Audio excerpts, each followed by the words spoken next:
So we're coming up on Derby 150. We're here at the scene of the crime at Churchill Downs where it's all going to happen. So we wanted to take you guys through and just talk about how to navigate Derby, from the drinks to the dress to the events and even some history about Derby itself.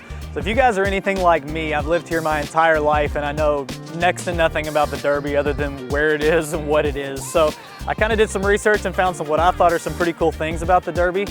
So it's been running since 1875. It's actually the longest continuously running sporting event in the United States. So it's only ever even been delayed twice. One was for COVID in 2020 and the other was for World War II. So that's pretty crazy. It was originated by Meriwether Lewis Clark Jr., who's the grandson of William Clark, who from the Lewis and Clark expedition.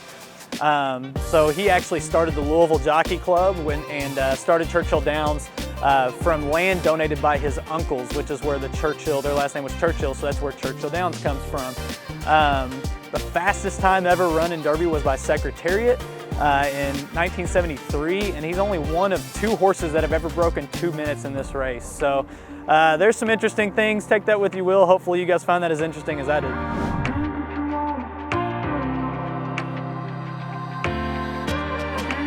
So Wagner's has been here for going on 102 years. Okay.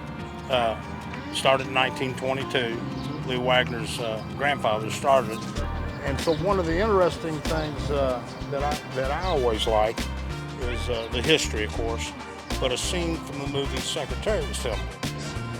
They may be slow of foot, but they are quick to calculate. And they tell me that you're in a rough spot. So I'll buy that horse of yours right now. $7 million, all cash. If he does what I think he'll do, his value will double, if not triple.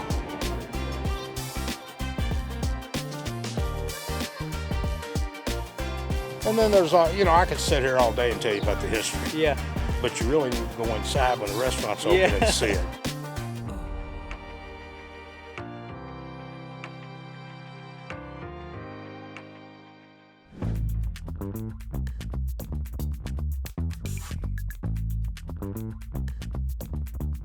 For the ladies out there, when you're thinking about your outfit for Derby, I think it's really good to think local. We're in here at Dress and Dwell, which is on Spring and Pearl in downtown New Albany. They have everything you can need, the fascinators, dresses, hats, all that good stuff. So come on down here and find something good for you, and you won't be disappointed.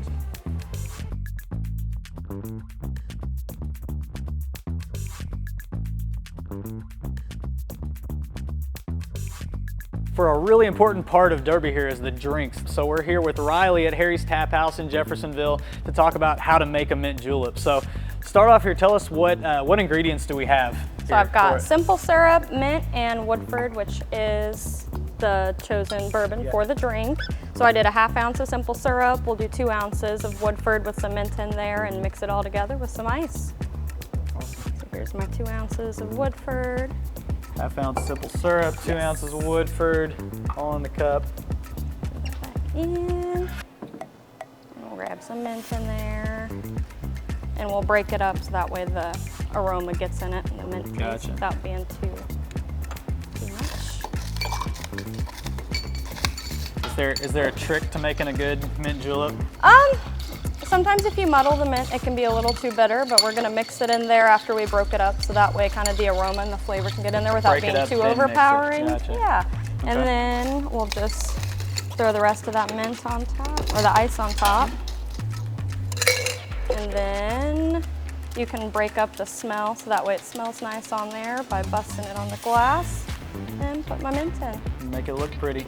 Absolutely. Awesome. Well, I gotta try it now too. Absolutely. Very good. So once again, we're here at Harry's Tap House down on the river. There's great views out here of the river. It's just an awesome spot. They're gonna have the mint julep here through Derby, as well as all the other beers they got on tap and just about anything you can think of. Great food, great staff, so come on down, check them out. So I know we make a lot of videos with information about this area and we love doing that, but believe it or not, we sell houses too, and that's how we make our money. So if you guys like what you've seen, if you're thinking about moving to the area or you're making a move within the area or looking to buy, sell, or invest in the Kentuckiana area, then definitely get in touch with us through our socials, through phone, through text, carrier pigeon, don't care how, just let us know.